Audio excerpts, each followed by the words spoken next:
Assalamualaikum warahmatullahi wabarakatuh. Yang terhormat kepada Bapak Abdul Halim Mansor selaku pengampu mata kuliah Data Warehouse. Di sini saya akan mempresentasikan materi tentang studi kasus perancangan Data Warehouse perpustakaan. Di slide pertama ada apa saja yang diperlukan untuk perancangan Data Warehouse perpustakaan ini. Yang pertama ada sumber data, dan yang kedua ada metode perancangan. Berikutnya ada sumber data. Sumber data yang digunakan dalam penelitian ini adalah database perpustakaan Universitas Bina Dharma.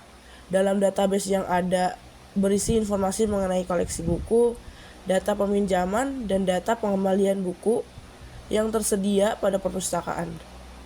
Yang kedua, metode perancangan. Metodologi perancangan data warehouse yang digunakan dalam studi kasus ini menggunakan metode non-step metodologi. Dalam metode ini, terdapat 9 langkah dalam merancang sebuah data warehouse, yaitu choosing the process, yang kedua choosing the grain, yang ketiga identifying and conforming the dimension, yang keempat choosing the fact, yang kelima ada storing pre-calculation in the fact table, yang keenam ada rounding out the dimension tables, yang ketujuh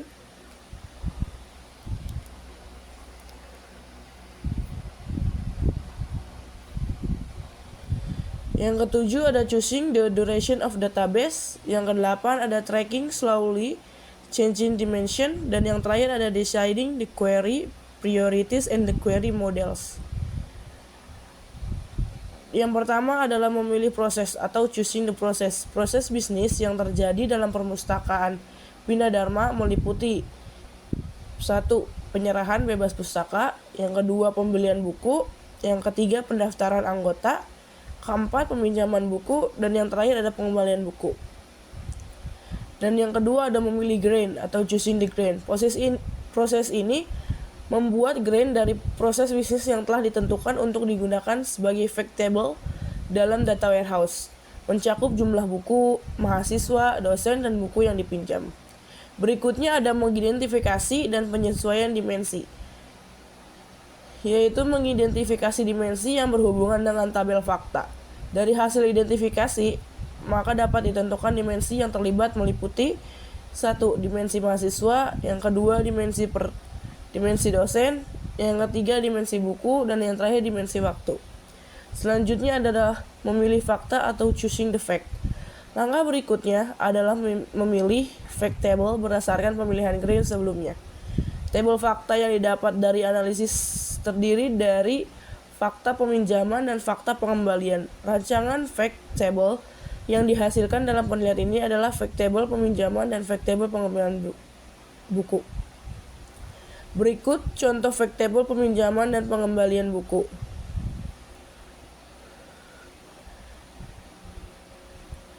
Berikutnya ada menyimpan calculation dalam tabel fakta.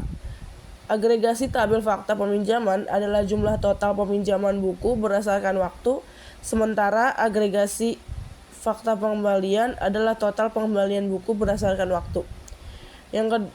Berikutnya adalah melengkapi tabel dimensi. Tahap ini melibatkan pemeriksaan tabel dimensi, penambahan deskripsi teks, dan pembuatan hierarki atribut dimensi dari database SIAKDB untuk mempermudah analisis data. Dan yang terakhir ada pemilihan durasi database. Dalam perancangan data warehouse perpustakaan ini, durasi yang digunakan selama 3 tahun. Data yang disimpan dalam data warehouse ini nanti adalah data 3 tahun terakhir. Berikut tabel dimensi yang tertera di perancangan data warehouse perpustakaan Bina Dharma. Selanjutnya adalah kesimpulan. Kesimpulan dari studi kasus ini adalah hasil dari perancangan data warehouse yang telah dirancang dapat diterapkan dalam menyimpan koleksi-koleksi yang ada dalam perpustakaan. Data warehouse yang telah dibangun dapat digunakan pihak yang berkepentingan untuk dapat digunakan menggunakan perangkat lunak tertentu dalam menghasilkan sebuah informasi untuk pengembalian keputusan. Sekian presentasi dari saya, selebihnya mohon maaf. Wassalamualaikum warahmatullahi wabarakatuh.